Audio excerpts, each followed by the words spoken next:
The room was draped in shadows, the only light emanating from the paused scene of an old romantic comedy on the TV screen, a cruel irony given the state of my marriage. I sat on the edge of our worn-out couch, a glass of whiskey in hand, its contents untouched, reflecting the turmoil within me. Linda had left earlier, her voice cheerful as she called out a goodbye, claiming another night out with the girls.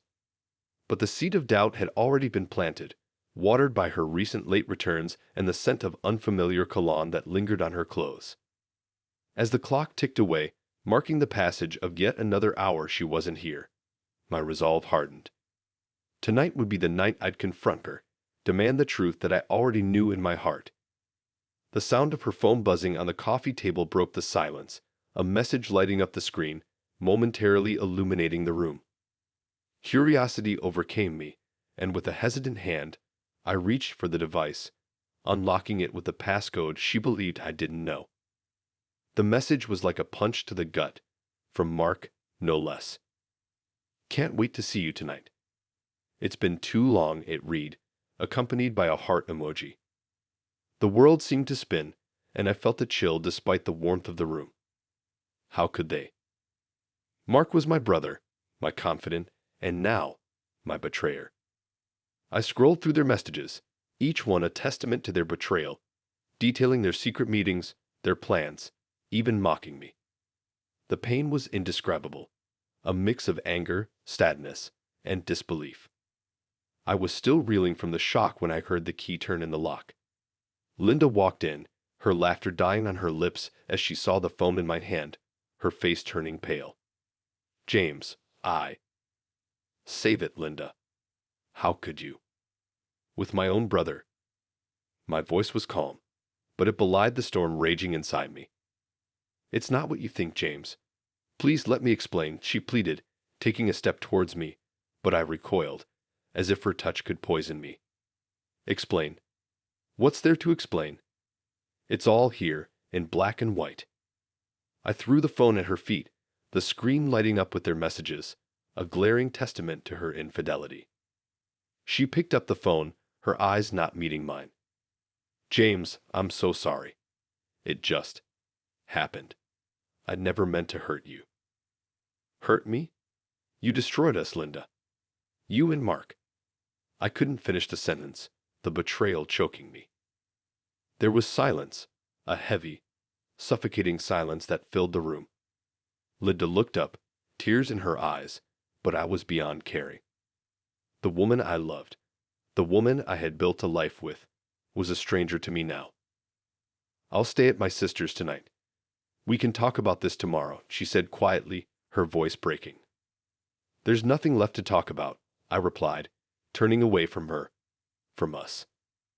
As the door closed behind her, I was left alone with my thoughts, the weight of their betrayal crushing me.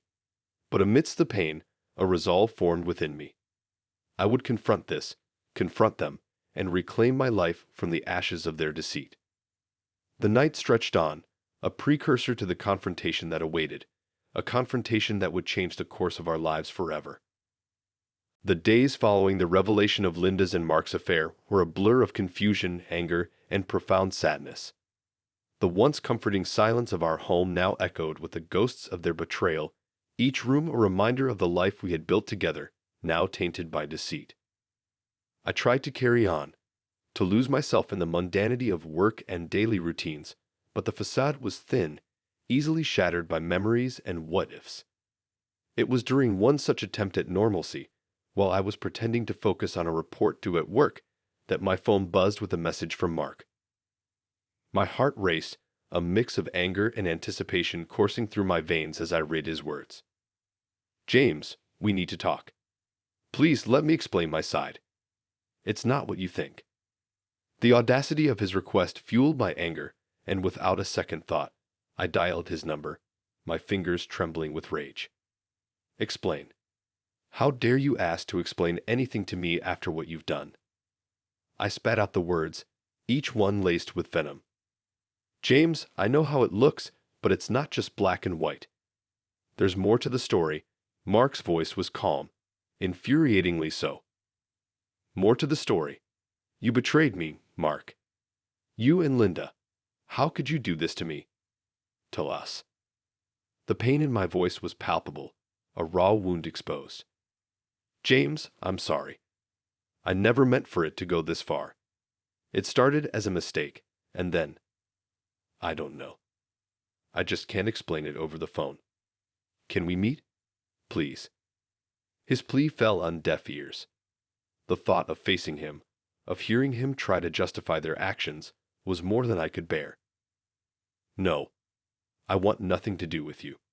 You've made your choice, now live with it, I said, the finality in my tone leaving no room for argument.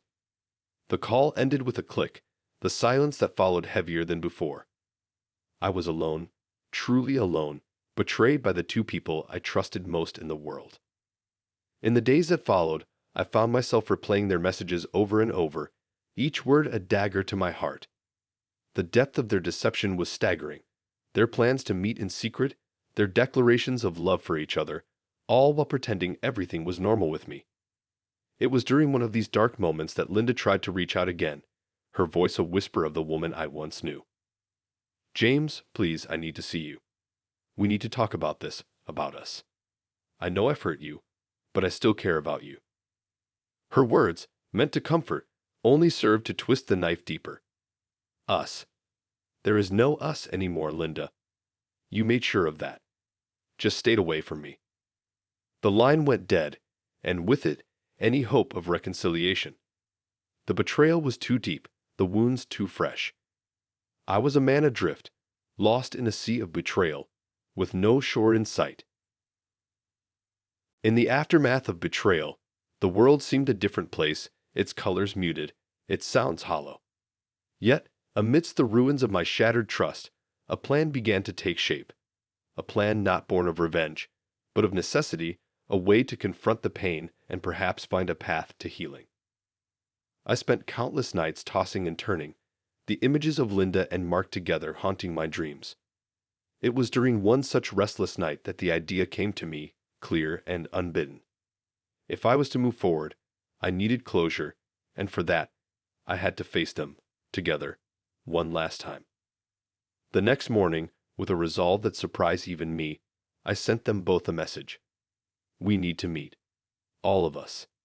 Tomorrow at the cafe on 5th, 9 a.m. Don't be late. Linda was the first to respond, her message a mix of apprehension and hope. James, if you think this will help, then yes, I'll be there. Mark's response took longer, his words cautious. All right, James, I'll be there. It's time we sorted this out. The cafe was a neutral ground, a place devoid of personal memories, making it the perfect setting for our confrontation. I'd arrived early, my heart a mix of dread and determination, ordering a coffee I had no intention of drinking. Linda arrived first, her eyes searching the room until they landed on me. She approached, her steps hesitant. James, she began, her voice barely a whisper. I just want to say I'm sorry, truly sorry. Before I could respond, Mark walked in, his posture stiff, the weight of his guilt evident in his stride. He nodded at me, then at Linda, taking a seat opposite me, leaving an empty chair between us, a physical representation of the distance that now defined us. Let's just get this over with, I said, my voice steady despite the turmoil inside. Why? Why did this happen? Linda looked at Mark, then back at me, her eyes filled with tears. It was never planned, James. It just happened. One mistake led to another, and before we knew it, we were too deep in. Mark added, we never wanted to hurt you, James. You have to believe that. It was selfish, and I'll regret it for the rest of my life. Hearing their explanations, their apologies, did little to quell the storm inside me. Yet, as I listened, a part of me began to understand, not forgive, but understand how two people could get lost, could make decisions that would forever alter the lives of those they loved. So, what now? I asked, the question hanging heavy in the air. Linda reached out, her hand stopping midway, as if remembering the chasm between us. I want to make things right, James, whatever it takes. Mark nodded in agreement. Me too, James. I owe you that much. The conversation that followed was difficult, filled with admissions, apologies, and a tentative outline of how we could move forward, not together, but separately with respect and understanding. We discussed practicalities, the division of shared assets, and how to handle mutual friends and family. As the meeting came to a close, a sense of relief washed over me, not because everything was resolved, but because I had faced my demons, and in doing so, had taken the first step towards reclaiming my life. I hope, in time, we can all find peace, I said, standing to leave. Linda and Mark echoed my sentiment, their voices a blend of remorse and hope. As I walked out of the cafe, the sun broke through the clouds, its rays warm on my face. It was a new day, and for the first time in a long time, I felt ready to face it. The night that unraveled the fabric of my reality began like any other, with the comforting routines of domestic life. It was a night marked by simplicity, with dinner shared in silence, and the mundane tasks of cleaning up afterward. Yet, beneath the surface of this ordinariness, a storm was brewing, one that would sweep away the illusions I had clung to so desperately. As we settled into the living room, the air between Linda and me was charged with an unspoken tension, a prelude to the storm that was about to break. The television droned on, a background noise to our separate thoughts, until Linda muted it, turning to face me with a seriousness that immediately set my nerves on edge. "James, we need to talk," she began, her voice steady, but her hands betraying her nervousness as they twisted in her lap. I nodded, a sense of dread settling in my stomach. "What's wrong, Linda?" She took a deep breath, her eyes not meeting mine. "It's about Mark and me. I can't keep this from you any longer. It's been eating away at me, and you deserve to know the truth." The room seemed to spin as her words sank in, a tidal wave of betrayal crashing over me. "What are you saying, Linda?" My voice was calm, belying the turmoil within. "We've been having an affair," she confessed, the words falling between us like stones, heavy with the weight of her betrayal. The silence that followed was deafening, broken only by the sound of my heart shattering. "How long?" The question was a whisper, a plea for some semblance of sanity in the madness that had become my reality. 6 months, she replied, her voice barely audible, laced with shame and regret. The world as I knew it crumbled around me, leaving me adrift in a sea of questions, of doubts about every moment we had shared during those months. Why, Linda? Why him? Why me? I don't know, James. It just happened. I never meant to hurt you. You have to believe me, she pleaded, her tears a testament to the depth of her regret. Believe you. I laughed, a sound devoid of humor. How can I believe anything you say? How can I trust anything you feel? Linda reached out, a gesture of comfort, but I recoiled, the distance between us now a chasm too wide to bridge. I'm sorry, James. Truly, I am. I understand if you can never forgive me. The conversation that followed was a blur, a dance of accusations and apologies, of pain and disbelief. We spoke of love and betrayal, of the future and the past, but found no answers, only more questions. As the night wore on, the weight of Linda's confession pressed down on me, suffocating, unrelenting. In the end, she went to bed, leaving me alone with my thoughts, my heart a battlefield of love and hate. I sat in the darkness, the silence a balm to my wounded soul. The revelation of Linda's affair with Mark was a blow from which I knew I would never fully recover. The trust we had built over the years shattered in an instant, leaving me to pick up the pieces of my broken heart. As dawn broke, painting the sky with hues of pink and orange, I realized that this night of revelation was not the end, but the beginning. The beginning of a journey to find myself again, to rebuild what had been lost, and perhaps, in time, to forgive. The days following the night of revelation were a blur, a series of moments strung together by a profound sense of loss and betrayal. The house we had shared, once filled with laughter and love, now felt like a mausoleum, each room a testament to the memories we had created, now tainted by the truth of Linda's affair. I moved through those days like a ghost, My interactions with Linda strained and minimal. The air between us was thick with things left unsaid, a constant reminder of the chasm that had opened up in our lives. It was on a gray, overcast afternoon, the sky mirroring the turmoil inside me, that Linda approached me in the living room, where I had taken to spending most of my days, surrounded by the ghosts of our past.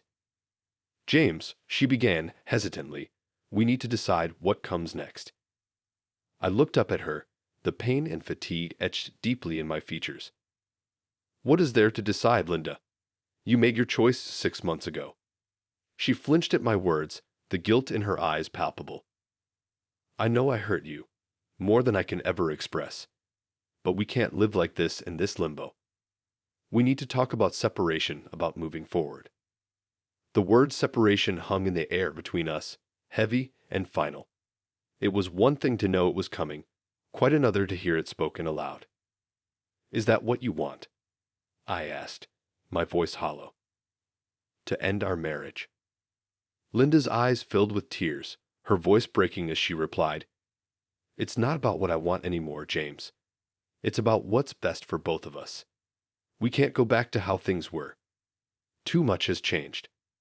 I nodded, the reality of the situation settling in. "You're right. We can't go back. I never thought it would end like this." "Neither did I," she whispered, the sorrow in her voice a mirror to my own.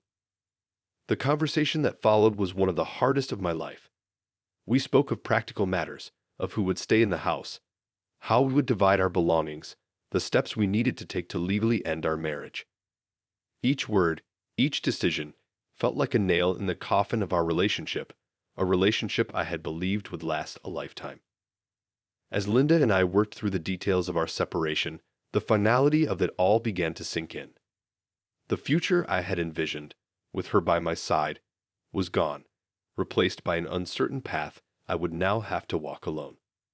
In the days that followed, we began the painful process of disentangling our lives, of packing up memories and saying silent goodbyes to the dreams we had shared. It was a time of profound sorrow, but also of reflection, as I began to come to terms with the end of our marriage. One evening, as I was packing up some books, Linda came to me, a small box in her hands. "I found these," she said, her voice soft.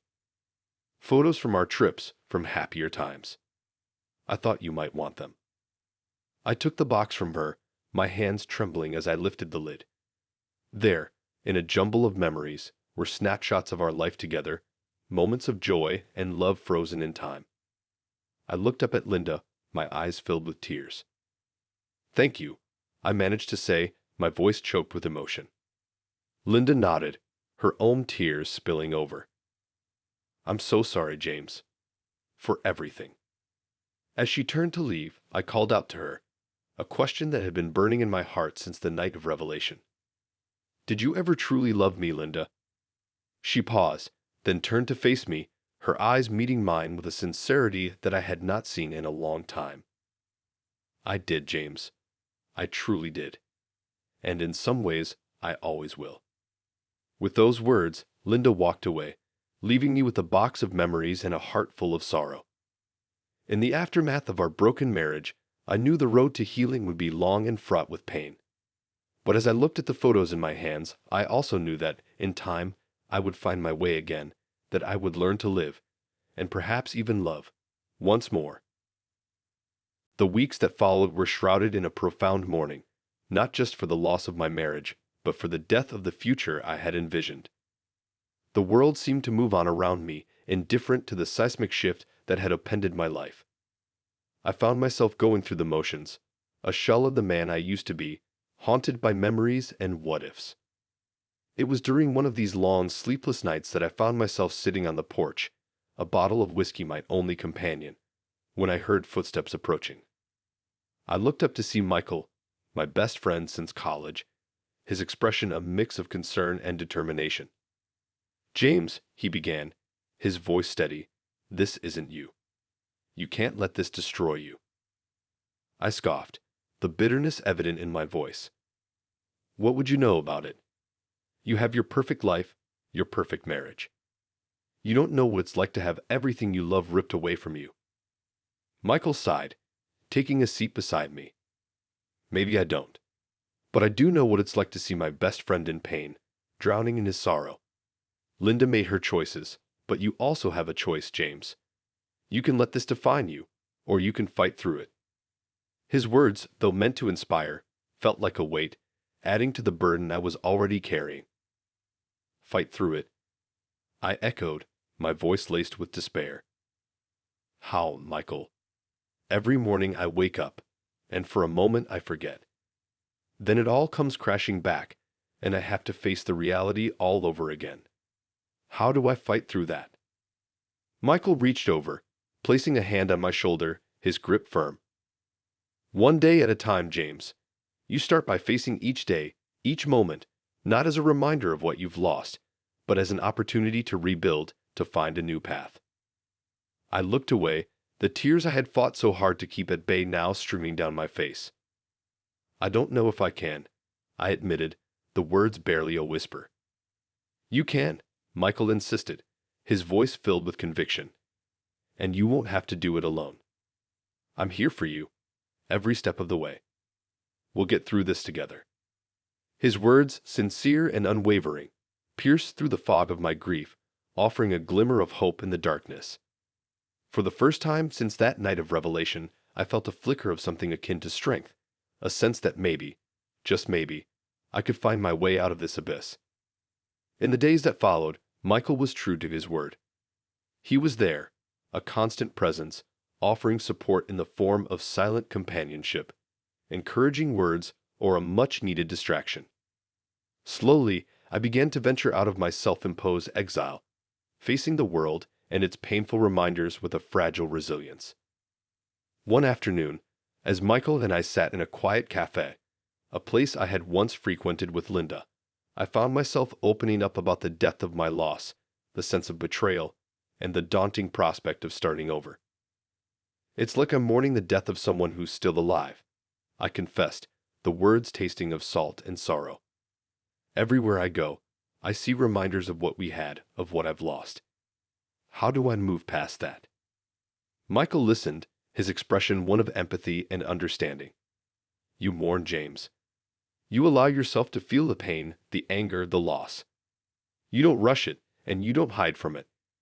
And then, slowly, you start to let go. You start to heal." Healing. I mused, the concept foreign yet enticing. I'm not sure what that looks like, but I'm willing to try. For the first time since all of this happened, I feel like maybe there's a chance for me to find peace, to find myself again. Michael smiled, the warmth in his eyes a testament to the depth of our friendship. "That's all you can do, James. Try. And remember, you're not alone. I'll be here, every step of the way." As we left the cafe, stepping out into the light of a fading day, I felt a sense of resolve stirring within me. The road ahead was uncertain, fraught with challenges and the ghosts of my past, but I was no longer facing it alone. With each step, I was moving away from the shadows of morning, toward the possibility of a new dawn. Months had passed since the day Linda and I had parted ways, each day a small step on a journey I never planned to take. The world, once gray and lifeless, began to show hints of color again, each hue a testament to the resilience of the human spirit. I found solace in routines, in the company of friends, and in rediscovering passions I had long neglected. It was during one of these days, filled with the simple joys of life, that I found myself at a local photography exhibit, a hobby I had once shared with Linda, but now reclaimed as mine own. As I moved from frame to frame, lost in the beauty captured by others, a voice pulled me back to the present. "James, is that you?" I turned to find Sarah, a colleague from work whose friendship had quietly grown in the months following my separation. Her presence, always a source of comfort and laughter, sparked a warmth within me. "Sarah," I replied, a genuine smile crossing my face. "I didn't expect to see you here." She returned the smile, her eyes scanning the photographs around us. I could say the same. "I didn't know you were interested in photography." I shrugged, my gaze following hers. "It was a shared hobby once. I'm trying to rediscover it on my own terms now. That sounds like a journey, she commented, her tone gentle. How's that going? I paused, considering her question. Better than I expected, actually. It's been therapeutic in a way. Helps me see the world differently. Sarah nodded, her understanding evident. Art has a way of doing that, doesn't it? Opens up new perspectives, new beginnings. New beginnings, I echoed, the words resonating with a truth I was only beginning to understand. I think I'm ready for that. Our conversation flowed effortlessly as we moved through the exhibit, discussing each piece, sharing stories from our lives. It was easy, natural, a connection that had deepened without my realizing it. As the afternoon waned, Sarah turned to me, a tentative expression on her face. Would you like to grab a coffee? Continue this conversation. I felt a flicker of something new, a sense of anticipation mixed with the comfort of familiarity. I'd like that, I said, my heart lighter than it had been in months. Sitting across from Sarah in the quaint cafe, the remnants of the day fading into evening, I found myself sharing more than I had intended. The pain of the past, the growth of the present, and the hope for the future spilled out, met with empathy and understanding. James, Sarah said, her voice earnest, I've seen the changes in you these past months. The strength you've shown, the way you've embraced life again. It's inspiring. I felt a blush creep up my neck, unaccustomed to such praise. I had a lot of help. Friends like you made all the difference. She reached across the table, her hand lightly touching mine. I'm glad I could be there for you. And I hope I can continue to be, in whatever way you need. Her touch, light and comforting, sparked a realization within me. The connection I felt with Sarah was more than friendship. It was the beginning of something new, a possibility I hadn't allowed myself to consider until now. Sarah, I began, my voice steady despite the rapid beating of my heart. I think I'm ready to explore this new beginning. With you. Her smile in response was all the answer I needed. As we left the cafe, hand in hand, the world around us seemed to glow with the promise of a new dawn. The journey ahead was uncertain, filled with the unknown, but for the first time in a long time, I was eager to see where it would lead.